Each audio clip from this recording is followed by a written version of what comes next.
ലഹരി ഉപയോഗിക്കുന്നവർ അതിൽ നിന്ന് പിന്മാറണമെന്ന് കേരള ക്രിക്കറ്റ് ക്യാപ്റ്റൻ സച്ചിൻ ബേബി. വേദനിപ്പിക്കുന്ന വാർത്തകളാണ് ദിനേന കാണുന്നത്. രക്ഷിതാക്കളും ചുറ്റുപാടിലുമുള്ളവർ എന്തുമാത്രം വേദനിക്കുന്നുണ്ടെന്ന് ലഹരി ഉപയോഗിക്കുന്നവർ മനസ്സിലാക്കണം. നാടിന് അഭിമാനമാകുന്ന പ്രവൃത്തികളിലേക്ക് ഇവർ മടങ്ങണമെന്നും സച്ചിൻ മീഡിയ വണ്ണിനോട് പറഞ്ഞു.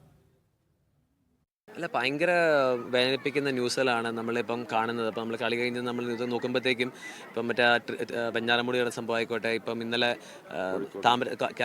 കാലിക്കറ്റിൽ നടന്ന സംഭവം ആയിക്കോട്ടെ, ഭയങ്കര ഹേർട്ടിംഗ് ആണ്. അപ്പം യങ്സ്റ്റേഴ്സ് എന്ന് പറഞ്ഞാൽ ഇതല്ല ലൈഫ്. കാരണം ലൈഫ് എന്ന് പറയുന്നത് ഒരു നമുക്കറിയാം, ക്രിക്കറ്റിൽ നമുക്കിപ്പോൾ അല്ല ഒരു മിസ്റ്റേക്ക് ഇത്രയും ഹേർട്ട് ചെയ്യുവാണെങ്കിൽ നമ്മൾ നിങ്ങളുടെ ആ ഒരു ലഹരിയോടെ എന്തോരം നിങ്ങളുടെ മാതാപിതാക്കൾ, നിങ്ങളുടെ കൂട്ടുകാർ, നിങ്ങളുടെ അധ്യാപകർ അല്ലെങ്കിൽ ഗുരുക്കന്മാർ എന്തോരം ഹേർട്ട് ആവണം നിങ്ങൾ മനസ്സിലാക്കണം. ലൈഫ് ഈസ് ഓൾ അബൌട്ട് ഒരു ഫാമിലിയാണ്. ആ ഫാമിലിയോട് ജീവിക്കണമെങ്കിൽ തീർച്ചയായിട്ടും നിങ്ങൾ ആ ഒരു ഇതെല്ലാം മാറ്റി നിർത്തി നിങ്ങൾ ഒന്ന് പഠനം ആയിക്കോട്ടെ, നിങ്ങളുടെ എക്സ്ട്രാ ആക്ടിവിറ്റീസ് ആയിക്കോട്ടെ, അതൊക്കെ ടേക്കപ്പ് ചെയ്ത് മുന്നോട്ട് പോയി നമ്മൾ നാടിനെ നമ്മൾ പ്രൗഡാക്കി നോക്കണം.